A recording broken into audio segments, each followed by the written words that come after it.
Welcome to Band, Bourbon, and Cigars, where we discuss marching band and life situations. I am one of your hosts, Mr. Reggie Anderson, all the way from Detroit, Michigan. Graduate from the lovely Kentucky State University and marched in the mighty Marching Thoroughbred Band. Also, we have on here on this nice podcast, it's Mr. Herb Lenore, the rock of the show, Mr. 0 to 10. All right. We also have our fancy flow also. All right. Don't get your hula hoops, ladies. Trust me. You get that hula hoop, you get your body right. Get your body right. All right. We have someone on this show today that is a great friend of mine all the way back from high school, from the King House there in Detroit. Uh, this woman, when I say woman, I mean beautiful woman. Look here, boy. Mm. All right, I ain't gonna say that. But this beautiful woman has been around me for a very long time. She even do my taxes and everything. She keeps me right. You know what I mean? And that's what we do. We look out for each other, for our fam and everything. Right now, I want to get this big drum roll and introduce you to Miss Niki Timmons. Hey, hi everybody. Hey. How are you? Yes. How Thank are you you? for having me. I'm glad Yeah, to be a part of the show. You are welcome. absolutely. Thank you for joining us today. We appreciate that. Yes. Absolutely. Now, Nikki, you and I, we go way back. Way, Way, way way, back. way, way Yeah. back. Way, You want way to tell back. them how far back we go? You want me to tell them? A long time. Yeah, I'm gonna tell her. See, she's trying to skip them dates and everything. That's what she's trying Yeah, to I do. don't really mess around with the dates. Yeah, she's trying to skip the dates. Let's see what she's trying to do. So listen, when I came to King in '92, Yeah. I was just looking around that band room and I was just like, Mm. damn, these girls look grown. Oh, stop They it. look grown. I mean, to my eyes, coming from middle school, y'all look like college students and real women. And I'm That looking is around and I look over there to my right where them true. clarinets and stuff was. Mm. Like, ooh, she What's that? fine than the mother. Ooh. And then I looked at down the way. What's her name? Was it Laura Wilson? I remember her. Laura. Yeah, was over Yeah. there. I remember Laura. She's a good friend of mine. I'm like, damn, she fine too. He want to find Ooh, he was her. losing his mind. I am going to love it here. Yes, but Yeah. that's my introduction to you. Yeah, and I think everybody at that time was spoken for, though, right? I Yeah, think we all were yeah, LMA booed up. yeah. Y'all was booed up. What you was with Dame right at the time, right? Yeah, And Damien. and, and Like, Laura was with John. And Laura was with John. Was John the one yeah, with yeah. John was my prom date too. He came back from Jackson State and took me to prom. He's a good friend. Okay. Yeah, Oh, like John did have the pump waves, and I was Laura's that. boyfriend. Oh, I never Yeah. lost Saxophone player. See, man, Yeah. it's something about these old saxophone players, man. Hey, Herb, you know we're gonna hear something about that. Watch. you still ain't breaking the music down, man. I ain't hear the Kenny G in a while. Where's it at? No, man, I ain't gonna give them saxophone players too much love. I haven't talked about them enough. Hey, man, listen. It's like the saxophone for some reason. It's like the instrument that people reverse to because of Kenny G. I mean, like he was a mainstream on TV, on music. Everybody kept hearing it. So man, you can't leave the sax out. Yeah, when you talk about music and band and stuff, that's the first thing people say. Oh, absolutely. Saxophone I say trumpet. drum line. It's all or, about the drum, drum or line. drums or drums. Yep, The or drum drums. line for So, me. saxophone. That's what everybody relate music to. If you hear a band, if it ain't if it got something to do with like soul, R&B or something like that, it's always saxophone people go straight to. Now when you talk about like heavy metal bands, rock bands up, they're gonna go to the guitar or Right. bass guitar or something like that. But majority of everybody know the saxophone. Saxophone is very popular. Hmm. Hey, now, nigga, you said drums for you. Why drums for you?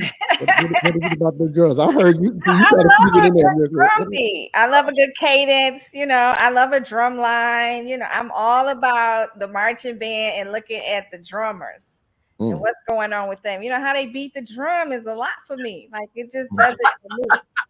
That's See, probably why I liked Damon when I first saw him. I think I'm about to stop talking because she done passed the drum major. She You went know, all the the way drum to the majors are back. key too. Don't get me She wrong. done, You she done got to went have all a the way good to the drum back. major. You know, you want to see how they move. You know, if they're gonna be able to bend their back all the way back. You know, that's very important. You know, can they? You know, Going like this. how low can they go? You know, Low can you go? How low can you go? that's I love very to watch drum key. majors do that. Mm-hmm. Yes. Yeah, you know, you were a good addition. I remember Kamal was before you. I think y'all Yeah, overlapped a little bit. we did. And you fit right in. Y'all was same bill. So that was good. But yes, for me, it's all about the drum and, you know, the drum major. Uh, R.I.P. to my boy Dane Cleveland, man. Yes, Yeah, RIP. Yeah. that one hurt because it was a couple of them that went right behind each other. Fly went right behind him. I Mm-hmm. didn't know he was Yeah, Fly went right behind him. dead. Oh Yeah. wow. So it was like one of those years, the year before Dane passed. We kind of was talking and reconnecting and stuff. He had told me he got sick and everything and had a hole in his leg. Yeah, I Oh, remember. Demon did, yes. Yeah, Yeah. yeah. And then when he passed, I did like a little Zoom meeting with all of us from the King House and stuff that was in the band. And Fly got on at the last minute after everybody was gone, and we were just chopping it up. And he was saying that he had been seeing diabetes and all his toes was gone at the time. I'm just like, man. Wow. And probably about a month or two, or going into that year, he passed away. I'm just like, man. Mm, So that's it's sad to hear. Yeah. yeah, yeah, yeah. It's definitely important, man, for us to get this health thing together. Absolutely. This is why Mhm. I'm so passionate about it because I remember having a lot of conversations with Lamarck about diabetes because I have diabetes as well. Me Mm. too. That's part of the reason why I'm so passionate about taking care of my health. I got to make sure I keep my weight in check. You know, it's just diabetes has run rampant in the Black community. I don't know if it's just necessarily our community, but that's the community I'm from. So that's where I noticed it, you know. But I went to middle school with Damon and his little brother and Oh, okay. Eric Perry. All of us, Mike Favors came from Winterhall. Okay, yeah. I forgot Eric Perry. Yeah. Add the season. They was some alco instrumentalists back then in middle school. You know, Eric Perry on that trumpet because our band director, Mr. Davis, he played trumpet. He reminded you of Dizzy Gillespie, how he would them cheeks would come out. And Right. Damon learned under him. Not Damon, Eric learned under him. Yeah. I remember that. But Eric was good. He was a good trumpet player. I do recall that. yeah. Mhm. Yeah. Mike, Oh, you still Mike keep in Sweeney. touch with Favors, Mike. Yeah, we got a good trumpet line. Mike Sweeney, that Yep. was good. Mm, Eric, Mike. Yeah, we had nice little things going on. yeah. Absolutely. James, don't forget about James. Oh yeah, you can't forget about James. I don't remember James. James was running with David Brown. Was running with Dave Brown. They was getting in That trouble a show lot. was. Mm, Yeah, we all okay. came in together. But yeah, we had a nice little squad. We had a guy in our band at UAD who had the same energy as Dave Brown. I just thought about him. His name, he was always talking about how he was Greek. He was white, but he was Greek ancestry. He had the same personality as that guy. Yeah, Mm, me and Dave Brown, we went to middle school. We actually went to elementary, middle school, and high school together. Okay. And was always in band together and stuff like that. mm. Yeah. Very good. Did you guys carry on playing instruments after high school? I Fancy did. herb. I already know about Reggie, but I still play my baritone all the way through college. I graduated from U of D Mercy. I didn't get to go out of state. And I okay. played my baritone there, had a partial scholarship. And then a few years later, 5, 6 years ago, I picked up the bass guitar. So still kind of dibbling, dabbling a little bit with that. But Yeah, I did it in college. After college, a lot of stuff happened after college. So at a baritone, it was a guy in college. Probably not. Everybody probably know him if I mention the name, but I ain't gonna mention his name. But we refer to him as Chicken Hawk. So this guy had a story, Chicken Hawk. But sounds familiar. Okay. so he had a storage. He was paying on the storage. My baritone and my saxophone was in there. That got sold away, so that stopped. Years later, I would say probably at least 7 years ago, 10 years ago, I had another trumpet, another saxophone, and that one got stolen. the saxophone and the trumpet, and I had just bought them off from a pawn shop. So yeah, so right now I'm down to nothing, but I'm definitely gonna get me another. Herb has a reoccurring situation where his instruments keep getting stolen and things like Yeah, that. that's what it sound like. It I'm sounds like starting, real careless. I'm starting to think he might be pawning his stuff or something like It's that. about the people you keep around. Now, why would I pawn something I just bought? I don't know. People Yeah. do a lot I of was weird thinking things. insurance job, but my mind went somewhere completely different. But So, it's all good. the first storage was back in college. We wasn't working like that. Hey, you got a storage, got my stuff in there. I ain't trying to go back home. I don't want to carry all this stuff back and forth. Yeah, man, I got you. Go ahead. Chicken Hawk said, go ahead, put it in there. I put it in there. Come back from the summer vacation. Say, Chicken Hawk, where my stuff at? Oh man, I forgot to pay on it. Everything gone. Well, a So, name like Chicken Hawk, you should have known. I don't know. He goes by numerous names, but Chicken Hawk know who he is. So when he see it, Chicken Hawk know what I'm talking about. Chicken Hawk, we gonna talk. Bro, you stupid. Bro. You better come up off the instruments. You know what? I loaned my clarinet to somebody who shall remain nameless. She went to King with us. I loaned it to her when she was going to college. The clarinet my daddy bought me. I still see the check. You was a good friend. Yeah, you are. I wouldn't have loaned nothing to nobody. That was dumb. My I instrument. still have my instrument. I don't play it, but I still got it somewhere. You still got yours? Hmm? You still got yours? Yeah. What's up? How much you want to sell it for? $0. I ain't selling it all. go with me forever, ever until the end of time. Yeah. Yeah. Y'all talked about diabetes earlier. I was a couple of years back. I went to the doctor stuff. They said I was pre-diabetic. Yeah, that's what they say. That's how it starts. I don't really be doing the right thing though. Yeah, because you're slim, so it's not a whole lot. What you got to do with it, Nikki? No, because usually they'll say, "Oh, lose weight," and then that'll help you not be borderline. But you're already like skinny, so I don't know. I ain't skinny. Slim. I'm slim fat. Huh? I'm slim fat. He's slim thick. He identifies slim thick. We'll give you that because slim fat don't sound right. Hey, I put his shirt up. This belly show you more. You ain't got no big belly. Wait, it's more than what it should be. Nah, bro. No, you're okay. I'm just saying, like, if we can get some more ratings, if you want to put your shirt up. I'm just saying. Nah, bro. You gotta stop you, No, I look at this world is different nowadays, and I don't need nobody of the same caliber things that got a third leg like me reaching out to me, because then I'll go from 0 to 10. Ladies watching the show, he just advertised for himself. Did y'all hear that? Oh yeah, I mean, right. So you said you had 2 legs, right? No, I got 2 legs and a half. Third leg, right? So I just want y'all to hear that part again. That's all. I got 2 legs and a half. Where's this going? I don't know. What are we selling here? Are you on the record or off the record? I don't know. I thought you was before, kind of not. I don't know. I don't know. You thought he was a wholesome gentleman? Yeah, I'm that too. Do you remember who we went to school with? Who? Who? Me? Yeah, you. Who did we go to school with? I was talking to Nikki. Do she remember? Because she thinks you're a nice, wholesome gentleman. I am a wholesome. I know Reggie. Like me and Reggie became friends and stayed friends after high school. So we know you know you. Oh, they know you in a different way, maybe. I know married Reggie. Yeah, she know married Reggie. Yes. Right. I know Reggie, who was always in relationships, and he was always a gentleman towards me. I just like to pick at him. Yeah. Right. Yeah. No, I mean, I did my thing, and I've had some years. Are you telling on yourself?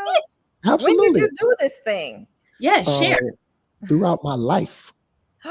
That's when. Is that why we down this road we're on? Maybe. Oh Lord, no. Let us pray. Yeah, absolutely. Lord, help Reggie. I keep telling people, look, once my journey began, some things started to change in my life. You know what I mean? Oh, Jesus. Listen. Yes. I'm not going to ask Jesus to be a fence. Just cover Reggie right now. We can't incriminate things because, as they say, no diddy. Thank you.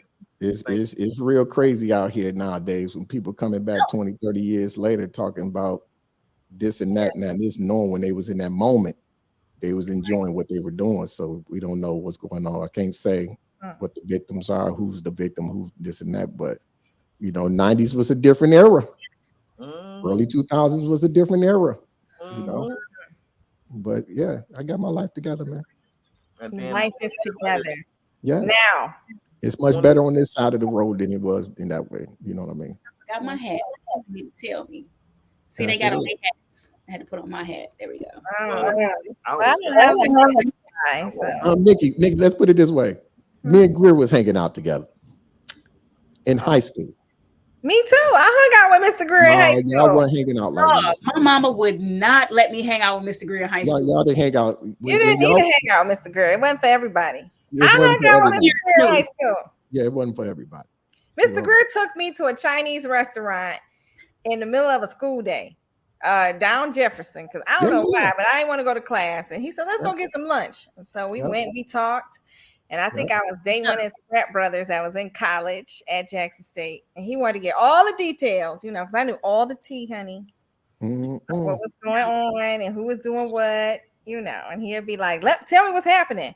And looking at it in hindsight, I'm like, oh my God, there was no way I should have been messing with no college student. You in high school. I wasn't talking about that part. A teacher taking a student to go get lunch at the Chinese restaurant. Yeah, they're crucified that situation right now. But the thing is, with that particular teacher, being that we're talking about Greer, he understood how to relate to every last one of us, on what we needed as well. Just he was only a few years older than us. That's the problem. That was the problem. I didn't realize how young he was when he started teaching. I knew he was, because I remember in ninth grade, I was 13, 14-ish. And in hindsight, when I do the math, he was within 10 years older than us, something like that? Yeah. But he was a kid at heart. That's why he could relate to us so much. That's what I think. Well, he went through it too, coming from McKenzie in those era, in his era, McKenzie was wild. Yeah. They were wild. And one of the things he had told me was like right before he passed away, when we hung out that night. Oh, at the cigar bar. Yeah, he was like, the reason why he was like that with us is because he remembered being in band when he was in high school, and it was snow outside, and he was standing at the bus stops, him and a couple other people from out the band, and the band director just looked at them and drove right past them while they standing out there freezing. Wow. And he said he promised himself from that point that he would never do his students like that. He would always be there for his student to try to figure it out and help them out as much as he can. Yeah. And you know what I'm saying? He did. Yeah. I remember this one time I had gotten in trouble in summer school at Cass. And it was something like we couldn't wear shorts in the building, but I went in the bathroom and changed at the end of my schedule and put on shorts and was leaving. And I got into a situation with security. I ended up being in jail for like a couple hours. And I had to call Gammas, and they came over shorts. We missing something on this story now, fam. Working security at Cass, and I guess I challenged her the wrong day, and she grabbed me by that backpack and threw me on the ground, and they took me to jail. I was down at 3600. But you thrown on the ground. Yeah, she threw me on the ground because I wouldn't go put my pants back on. And I remember calling my mama. My mama hung up on me. She's like, "You should have followed directions." Click. And I ended up calling a bunch of the Gammas, and they scraped together $50 and got me out of there. But when I came back to school, somehow me and Mr. Greer ended up talking about it, because I had to go to court for something. I had to write an essay. And I remember talking to Greer about it. One day I was in the band room, and it was just me and him. And I was explaining what happened. And he was like, "Why didn't you just follow?" I said, "Because I was done with my schedule." He should have followed the race. He was letting me know the rule is this. You did something else. That's your consequence, and that's my parents.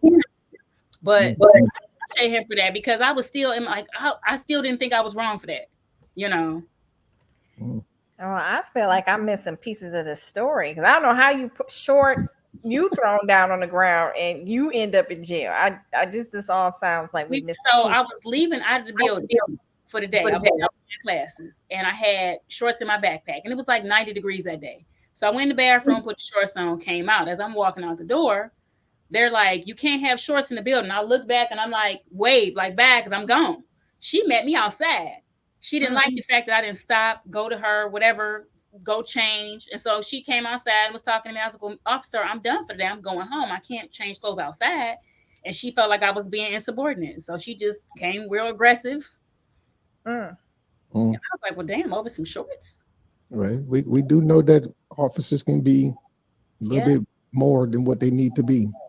We I do know felt like that. that was a little too much for me because I wasn't that type of student, but who knows? I'm glad that it didn't end up with any damages or injuries or anything like that. But I remember talking to Greer about it and him being like, no, you should have went back and put them pants on. You would not had to been in this situation, which is true. I should have. What I probably should have did was put the pants on over my shorts and then came outside and it took but Yeah. Yes, that would have been sufficient. But nigga, when was your first love for music? Like, when was the first time you picked up an instrument, you heard music that you was like, I want to do that for my life? I started playing the clarinet in elementary, so Mhm. I don't know if it was. I have a first love moment. I think my dad always says before I could talk, I always say music. Anytime we got in the car, I'd be like, music, daddy, music, meaning I want to turn music on. So I love music. Still to this day, I like all different type of genres. And I feel like it sets the tone for my mood and what kind of energy I'm feeling. So I guess even before I started playing clarinet, my parents brought me an organ and I played the organ and could do Mary Had a Little Lamb and all these little oldies but goodies. And then they didn't have that in band organ. So I just started playing clarinet, like, I'm gonna try that. And so in elementary, I did that and it just carried on from middle school to high school. So I did not play instrument in college, although I had a couple of band scholarships, thanks to Mr. Greer. I had a full ride at Jackson State. I just chose not to go. I wound up going to U of M. I stayed. I started working at Comerica as a co-op student, and I liked making money. Mhm. So I stayed that way. That was what I wanted to do in my life. I knew I wanted to be in banking or finance or something in accounting. So I stayed in that path. So I didn't continue on, even though I had wonderful time going to our band trips, like North Mhm. Carolina A&T and Jackson State. So I feel like I did everything I needed to do, even though I didn't do it on the college level and have that experience in high school. Because we were like college kids. mm-hmm. We was bad in hindsight. Okay. Mhm. Mhm. In a lot of places I probably shouldn't have been. Fundraisers at the bar. Come on now. Hey, that's the There best. was time us standing in the parking lot at the Hey, bar.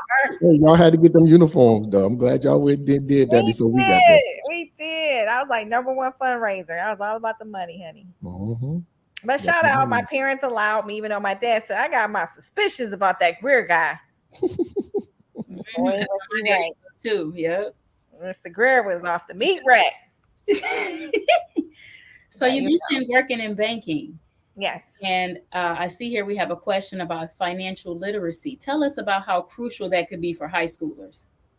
Oh, I think it's very important. I really commend. One of the reasons why I went to King High School is because they had the co-op position at the time. I found out they no longer had it because I went back and spoke to the students in one of these college day programs. But they had was the only school that Comerica recruited from. So that was my whole reason for going to King, where all my friends went to Cass. So, and plus I had my brother went to King, my mother went to King. Like I had a lot of family that went to King. So I wanted to go there too.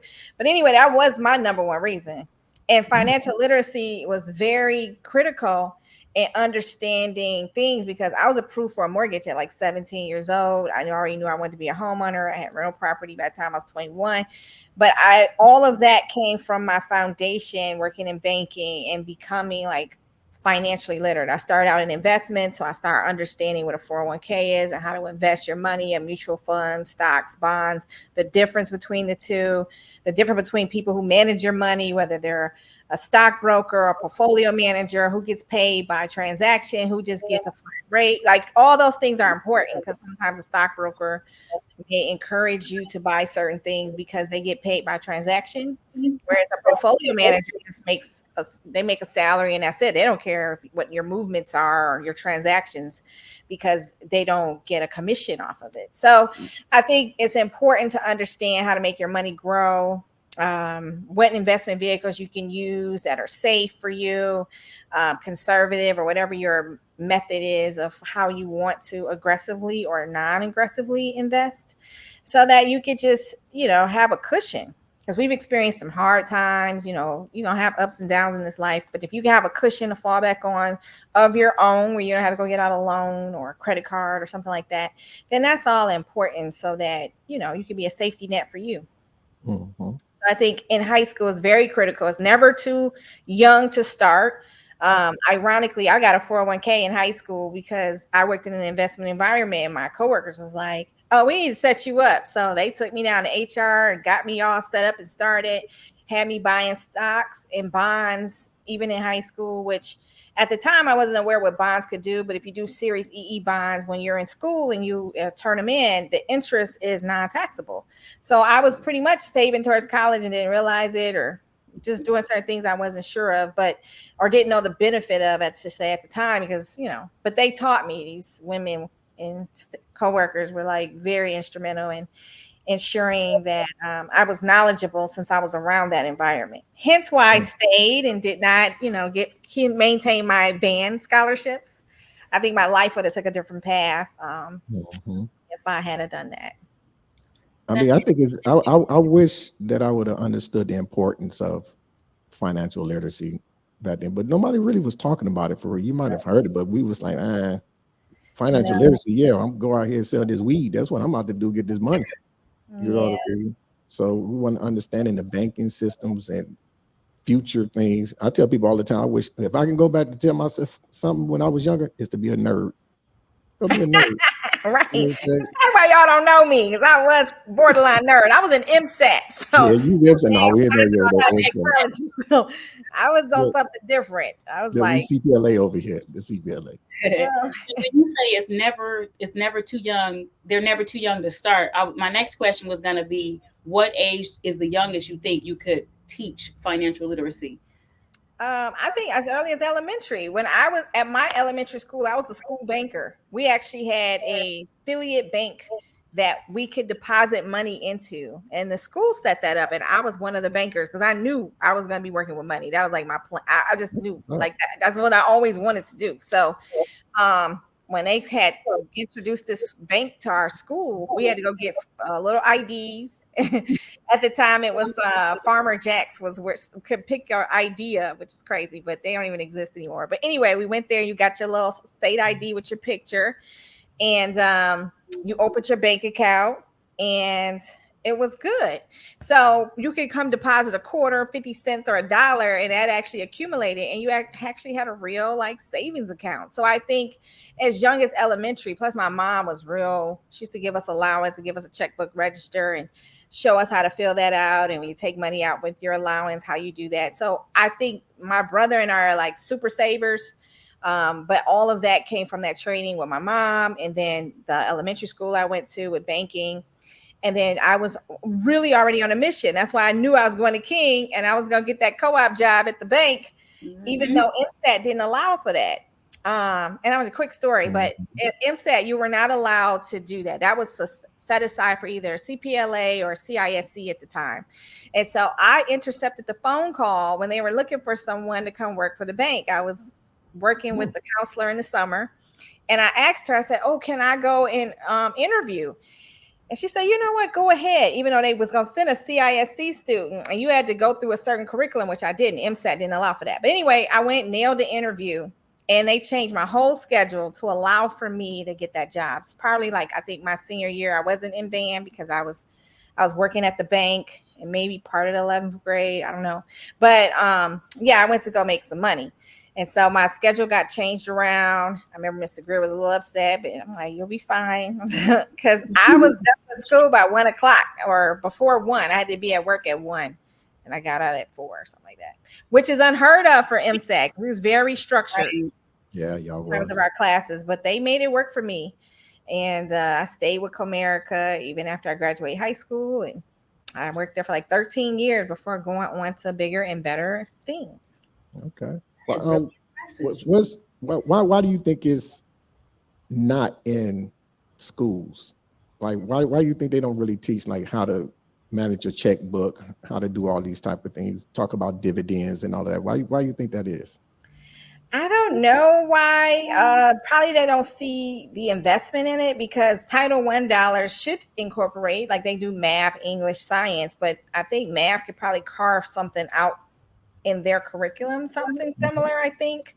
I know CISC, that was actually a class though. They had business classes. I think Cass Tech has like business classes. So there are certain institutions I think that allow for business classes, but I don't know why they don't see the importance of teaching that because everybody needs that.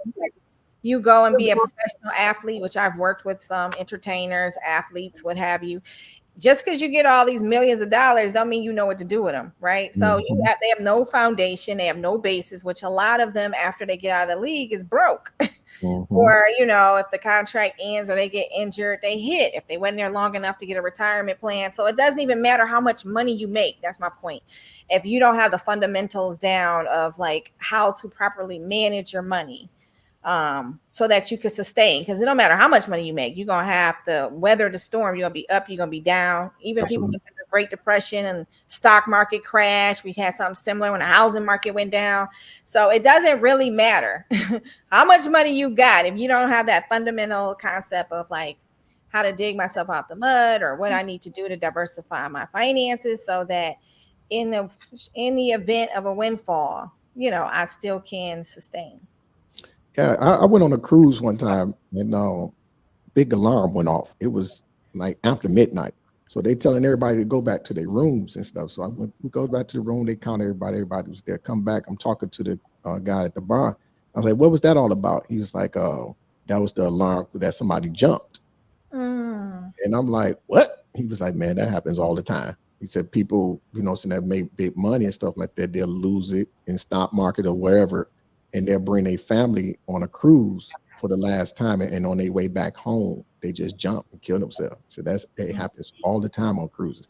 I'm just like, man, but yeah, I'm thinking financial literacy, not just the literacy of it, but just the emotional part of it. Yes, it's a lot. I remember I was at the time I was in law school and I was using my money from my investments to fund my education. And then one day the lady called me because that's when we had like a market crash. It was around when the housing market was crashing and stocks was just plummeting, going down. And the lady was like, "Oh yeah, we want to cash you out because you only got like $100 and some left." And I was like, "No, I don't. I just had X amount of thousands the other day. I was aggressively investing so that I was doing these high yield accounts with stocks so that you could flip 1,000 and get 10 grand by the end of the week or something crazy.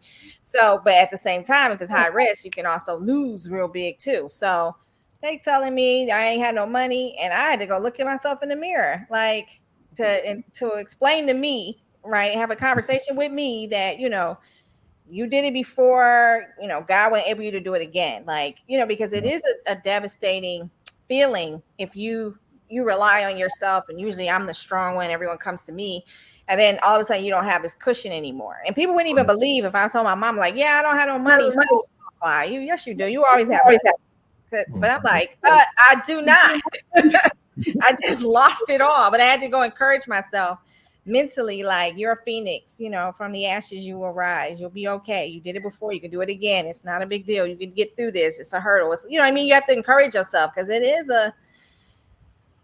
a shock. Yeah. So I can only imagine if you don't have no faith and you have nothing that's rooted and grounded in somewhere, type of foundation, and know that God got you. I can see, and if you put all your trust in riches and what money means to you, because money is your status, right? It defines who you are. Money doesn't define who I am. So some people, money defines them. And then if that identity is gone, then they feel like they're gone, because they identified themselves through their money or their finances or what they have. And so that's why you got to be anchored in something else, because if that's how as a scripture talk about that and putting all your trust in riches. I didn't say we can't be rich or be prosperous, but you can't put your trust in it. That's right. That's the downfall. You put your trust in that, that is not going to last forever, but God is forever. So, it is an emotional thing if you're not rooted and grounded. Absolutely. People always say, money is the root of all evil. Like, no, that's not what it says. It's just the love of money. The love, right? The love of it. The love of it. And some people love it, live it, or cut your throat just to get it, That's right. Yeah. So that is the downfall.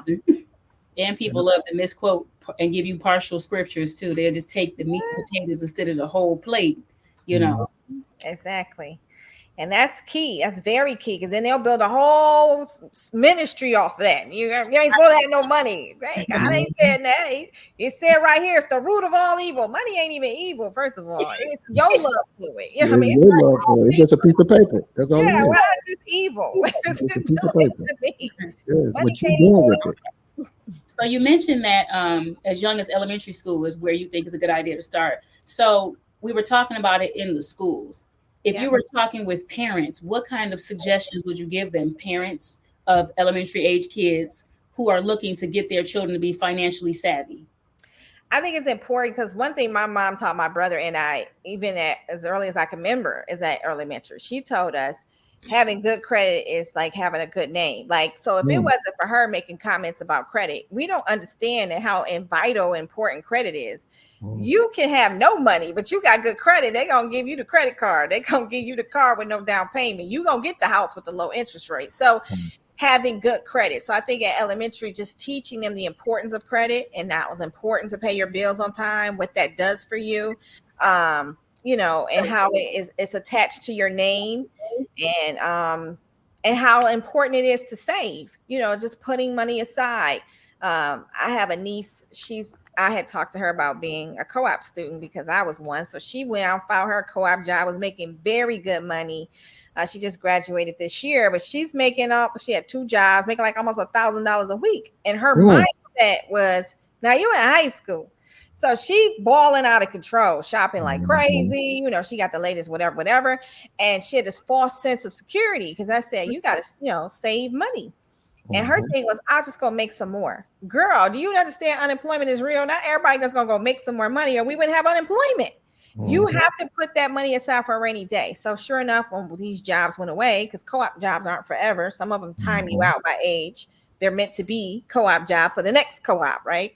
And when that job went away, she lost her mind. An anxiety thing at school, broke down, was crying, and just couldn't pull it together because she had developed a false sense of security, because some money can do that if you're not understanding how to put aside for a rainy day. And when you up, you know, ride the wave, you know, you better be up and stuck, and then making sure you're mentally prepared, because it's like a roller coaster. At some point, you're going to go down, whether you lose your job, the pandemic happened, forced to stay at home, like things happen out of your control.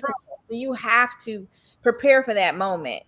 And so that's why I'm like, it's never, I think when you talk to any young person, so that they don't develop these things we're talking about, false senses of security and money and what it can brings and what it can do, and that it's not your identity, right? Like, one thing I really value about my mom, she's very low key, and you can't judge a book by its cover with her. Like, you wouldn't look at her and think she got anything.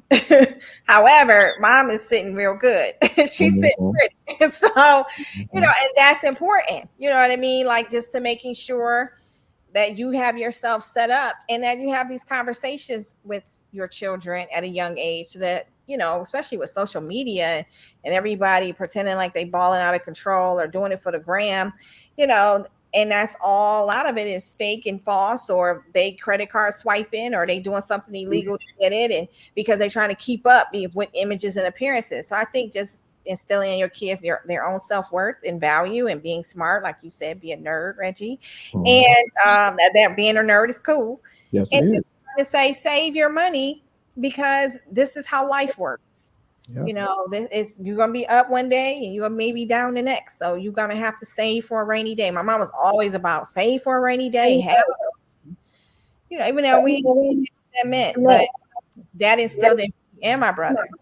That word nerd is different. I have those same conversations with my children because they're really into video gaming and they play Roblox. And so you can get Robux, you can get Robux, which is the currency they use. And my son will blow through $60, $70 if we're not paying attention.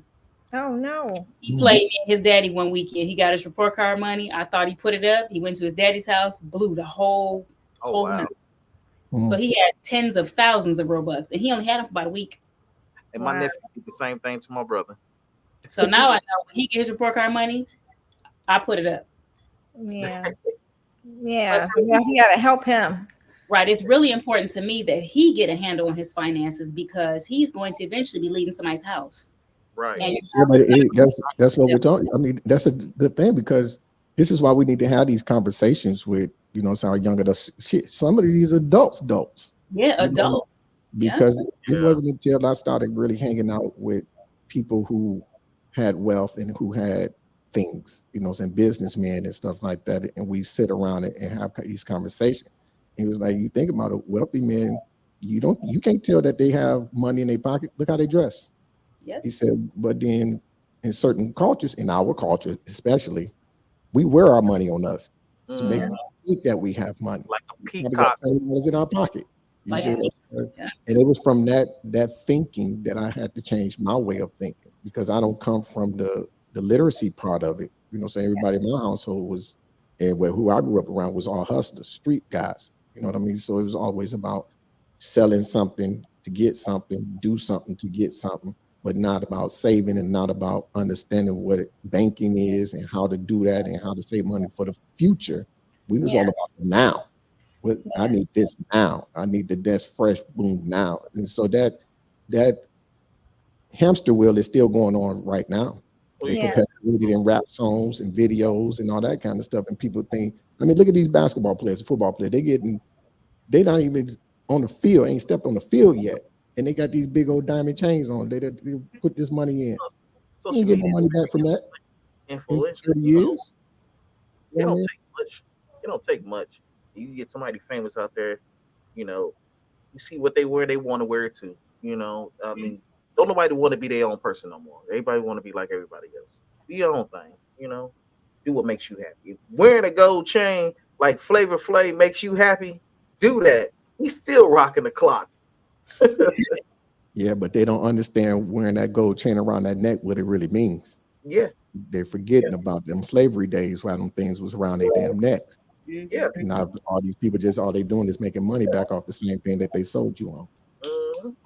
All right, we had another segment here because that was right there, boy. We can go long deep down that rabbit hole when I get I to didn't talk even know about nothing that. about this segment. Before you go into Now, what I think you gotta go into, Black.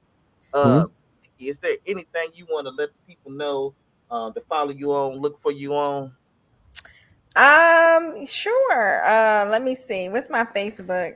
You can do that because I think my Instagram is private. But Nikki, Niki, Monique, I think is my Facebook.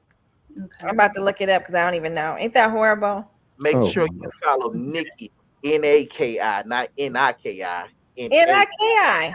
It's N-I-K-I, not two K's, Yeah. one K. 1K, Monique. Yeah. Monique. See. Monique. Monique.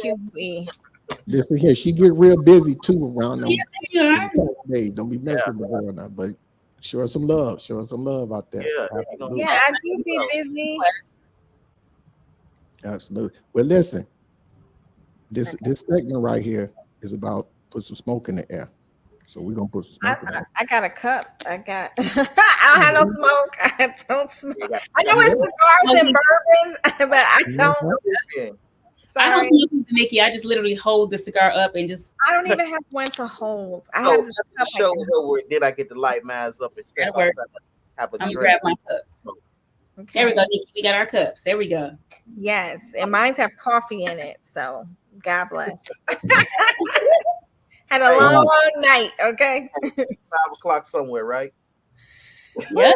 so it is, isn't So, it? Yes, 2:48. So. so in this segment, when we putting the smoke in that ear, Mhm. it's that you get to tell a story Oh.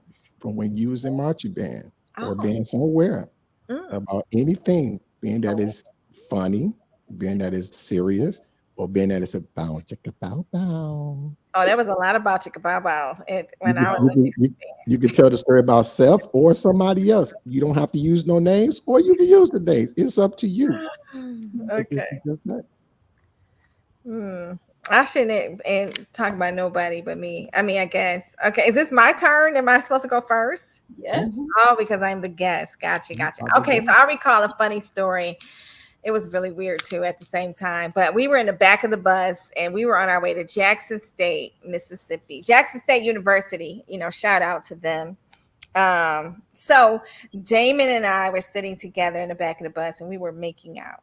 Mr. Greer, I didn't even see Mr. Greer. Mr. Greer came up somehow. I was sitting on the floor in the middle of the two aisles, right? And then he said, "Boy, it sounds like you sucking on some chicken." All that noise, and the whole bus started laughing. So I guess they could hear us. And I was like, "That's a little perverted at the time. Like, why is Mr. Greer like right here?" And then I opened my eyes. He's right here on the floor. Oh, Watch man. it. Ear hustle.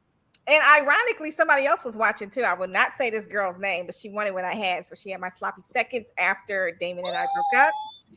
Tell it. Who was it? I Who can was say it? her name because I think she's married today. So it doesn't really matter. But back then, Mm, she also was in the plate drums. mm. Oh, yeah. I remember that. But I would not say her name. Okay. I Yes. remember. So at the time, though, she was sitting right across too, and she was staring. I'm like, this girl right here. Okay. Shout out to my homegirl. I know who she's talking about. Shout out to my Yes. Yeah.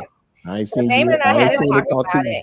it. I ain't seen you and talk to you since high school, but I know who she's talking about. You still cool with me. We good. I know, and I was a good girl, right? So I was like, a virgin, wasn't having sex or any of that. I would make out, okay? And Damien used to give me all these hickeys. I had to cover it up. I had long hair, so I used to cover it up. But anyway, thank God my parents will never see this. But yeah, and I was not gonna do that with him. This is a podcast that will go on YouTube. Oh Lord Jesus! Well, this is not personal. Everybody's gonna see this. Not personal. It's not personal. This is not something out my bed. Well, I just told on myself instead of telling on anybody else. But yes, I do recall that, and the whole bus laughed at us because Mr. Griff said, "Boy, it sound like you back here slopping on some chicken," and everybody was crazy. It's crazy, Niki. They watching right now. Who is? Well, Damon is deceased, so I know he's not watching. Hey, if Dame was here, he probably jump on like, "Yeah, that was me." You know, Dame. Yeah, I was eating that chicken.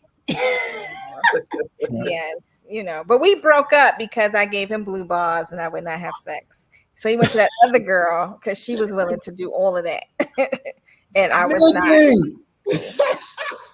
Shout out to you, good Christian girl who loved the Lord, and a little makeout session here and there. Oh man, y'all ain't no good doing that shit to us. That's what they said. Mike and Eric was like, "You hurting our boy? You hurting him?" I'm like, that ain't right. I didn't know nothing about that. No one taught me about blue balls. I had no idea. I did not. So, but he got service somewhere else, from homegirl who was watching. Okay. Shout out with blue balls. Oh man. Oh. Yeah, we broke up because of it, but we had a talk. He was like, "I really like you." He respected me, and that I didn't want to do those things, and so he said he was gonna go somewhere where he could, and I said, "Okay." Hey, to each his own. You got to respect that person. You know what I'm saying? If they don't, you got to force that person into doing it. No, and she was more than willing to oblige. Okay, you don't know that. Don't say that. Allegedly. That's what they did. That's what he broke up and went over there. Was you in the room with them? I got a person in my head, and I don't even want to clarify it. Never mind. When that happened? What, Reggie? Was you in the room with them when that happened? I didn't have to be. I think she got caught by her parents with him and her. There was a lot going on. There was a lot of stories, honey. Okay. I didn't have to be in the room. They all made themselves back to me. I keep telling people that, man, if I write a book, it's way better than that 50 Shades of Grey. I'm telling you. It was a lot going on in the band. There's a lot going on in the band. My auntie gave me she didn't even give it to me. She gave it to my brother, a big bag of condoms, and he couldn't use them fast enough. So I took the condoms and I would pass them out on the band trips. I want us to be a safe, happy band.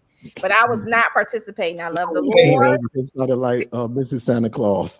No babies. I was not going to sin against Jesus, and I did not. But I was, for those who did want it to, I was going to make sure y'all was safe. So yeah. That's the kind of friends you want right there.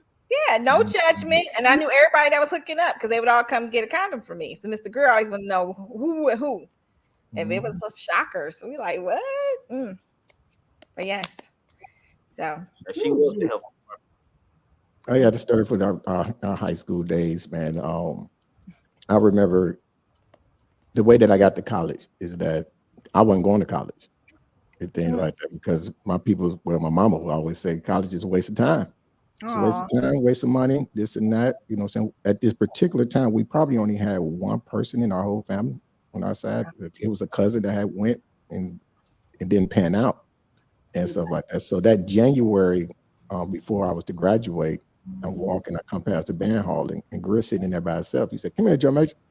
I go and he said, "You the only person that ain't told me what school you going to." And I'm like, "Man, I ain't going to college." You know, my mama said, "You know, it's a waste of time." I said, "And besides, I got a baby on the way." He was like, no, sit down, sit down. You had a baby on the way? At the time, you know, I don't know nothing about this baby. A lot of people don't because it never happened. Yeah, got some backstories, baby. Got some backstories. Okay, I'm about to say because I do your taxes and I ain't never seen no Like, wait a minute, we ain't no baby on this. Listen here. That's another therapy session right there when you talk about the baby. Okay. But we set up and chopped it up, man, and he was like, "Nah, man." He said, "I can't have you walking around here in Detroit still saying that King was your best years and still coming around this band like that." He said, "What I'm going to do for you," he said, "I'm going to pay for you myself to go to school." Nice. He said, "You got to get out of here. You got to get out of here. So what I need you to do is go do the paperwork and this and that. And if I had to pay for you myself, I'm going to do that." But that's all I needed was somebody to believe in me because I didn't have that, you know what I'm saying, on that side of the track, you know what I'm saying, of belief. You know what I mean?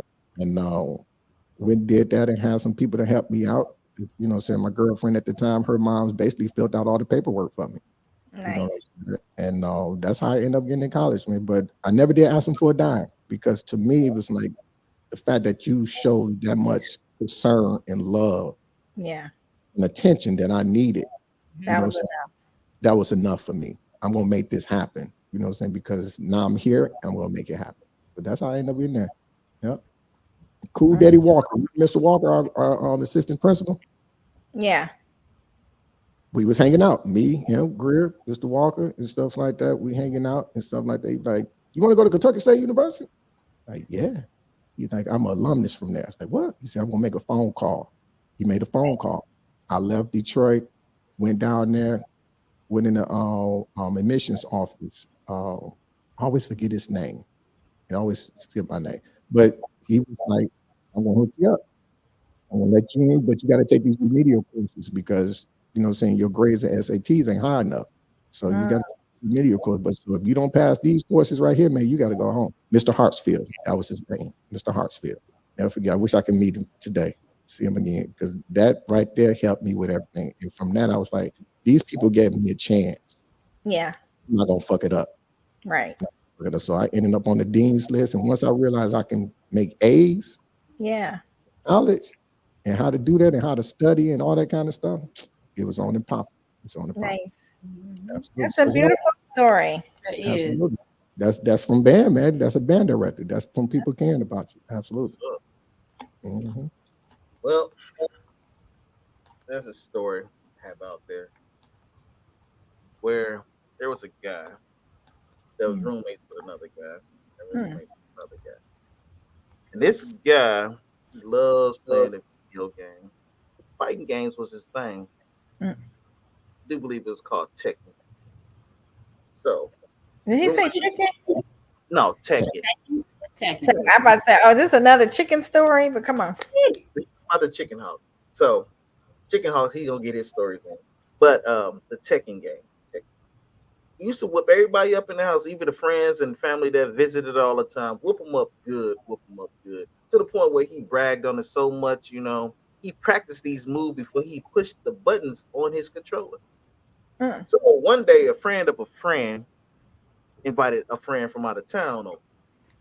Okay. That friend from out of town beat the SHIT out of this dude in this video game to the point he ran in his room and cried. The joke was on him because I was plotting this down. I mean, somebody was plotting this downfall. Okay. He always stupid. He always made these stories seem like they were just so wholesome. Well, it was just I was waiting for the build up. Like, what happened? You know. But okay. Once again, I'm gonna tell you the story.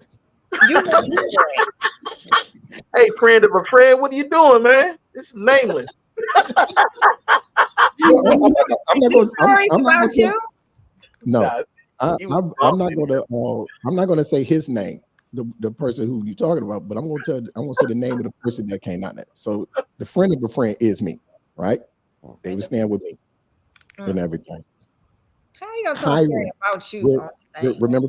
Yeah, there's a lot of stories. Remember? You remember Prayer Minus, right? Prayer, Prayer? Kyron. Yeah. Yeah. So Kyron came down. So he had my crib kicking his stuff. Now, this particular person that Herb is talking about is Tekken King. King. He whooped everybody's ass. Mm. And when Kyron came down, Kyron whooped his ass. And boy, we was talking mad cash shit. We were Oh, he talking was shit to sad. him. Oh, He he was was like, sad. He y'all was depressed. plot my downfall. Y'all plot my downfall. And went in his room and didn't come back out. That dude did not come back up. Damn, y'all heard his little. Oh, we hurt people's I don't feelings. even know. Kyron hurt his feelings. We didn't hurt his feelings. Shit, Kyron whooped that ass on that guy. It was And the Karen probably was looking around like, what? Like, what I do? Mhm. This is horrible. But okay. So I Well, take it yeah, all these people were in the band because you're supposed to be telling a band story. oh, they are yeah, band stories. that's a They band fucking story. band stories. Okay. That's They a band definitely story. band stories.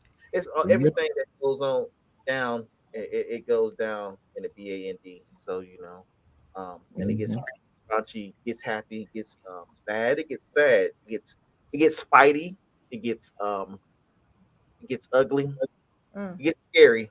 I mm, mean, there's so many stories out there. That's why a lot of names shouldn't be named. Some names mhm. should be named because they mm. deserve their name out there. That's Um, right. it all depends on the situation of the story. If it's a good story, that person needs to be recognized. If it's one of them stories where it's just too funny, might be embarrassing to that person, I don't want to embarrass that person. If No. it's Mhm. too scary for that person, definitely don't want to embarrass that person. If Right. it's a person I really dislike, I probably won't tell a story about you. But Mm, okay. yeah, Yeah, so you got to keep it where it is.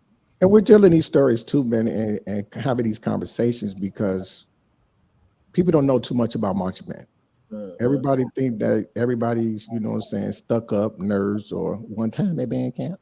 You Yeah. know what I mean? That It's type of thing. Drumline. I You think know, Nikki they hit it spot on when they put that movie out. Like Yeah, that it's that was bad. one part. It's one part. Yeah, it's one part. But what's the it gets emotional things that's going yeah, on? You know, so but the many stuff people getting pregnant. You know what I'm saying? You have to deal with fatherhood. You have to deal with being broke. It's so much that's going on that people is going through, and they still have to learn how to march. They still have to learn how to play their instrument. They practice, still have to all that perform. stuff. You still have to go to class. You still have to graduate. You still have to take care of yourself as a young man or a young woman. So that's Hmm. why we're having this podcast is that you know that there's it's a lot that you have to deal with, and we're forgotten about. After college, you don't hear nothing else about marching bands for real. You know, Hmm. so Oh you know yeah, after college, just a wrap. Yeah, no. it's a wrap. And I feel there should be some type of universal marching band in every state, and they should be getting paid like football players and everybody else because the same amount of energy that's being put out, people should get paid playing these How many instruments. people know about all the rehearsals we had, the practice, or we had PT under That's Mr. Girl. that's We right. like it, we love it, we want more More of more of it, it. nigga. Run, physical training. Yeah. Mhm. Oh my goodness, on that hot sun on the football field. That's Yeah, right. Big That's right. Red. Big yeah. red out there. Absolutely. So everybody make sure that you subscribe. Make sure you hit that button down there that has that thumbs up and all that good stuff. Put some comments in there too, especially on with beautiful Nikki up in here. You can't have a number. No, you can't have a number. So don't even put that in there. You can't have a number. All right. But go ahead on, man. Go ahead, tell your friends, your lover, your confidant, and the one that you cheating with too. Tell them too. That must be a line for you. Because why we gotta put that in there? I actually Yeah. got on my God is dope shirt. Look at that. God is dope. And you up here talking about the one you cheating. That's right. You got to tell them too. We want everybody to look at this part because you're gonna learn something from it. See, Might somebody find gonna learn some financial literacy today. Yeah, if you don't Mhm. learn from your past benefit mistakes, you ain't when they learn find nothing. That's right. Somebody gonna learn something about diabetes today. Yeah. So Hmm. when they watch this, A absolutely. So we want condom everybody. today. Somebody Somebody gonna gonna know learn what about condoms. That's Gotta be right. safe and happy. it. That's right. And somebody gonna learn that, you know, saying, yes, I am a Christian, And I'm not supposed to be just sitting here and not doing anything. I'm gonna go ahead and pass these condoms out to these heathens. Yeah. Okay. No judgment. Okay. No judgment. Judgment. Protect yourself. Yourself. That's right. We're here for each other. And that, listen, and that you can have a past. Yeah. But you also can have another past too. You can have a future, a great future. That's right. Yeah. So thank you, Nikki, for coming on. Thank you for being here. Thank you. Thank you for having me. Thank you. Yes, absolutely. Mm-hmm. Well, it was fun, Nikki. Okay. See you. Peace. Bye. I see your friend request too. Yeah.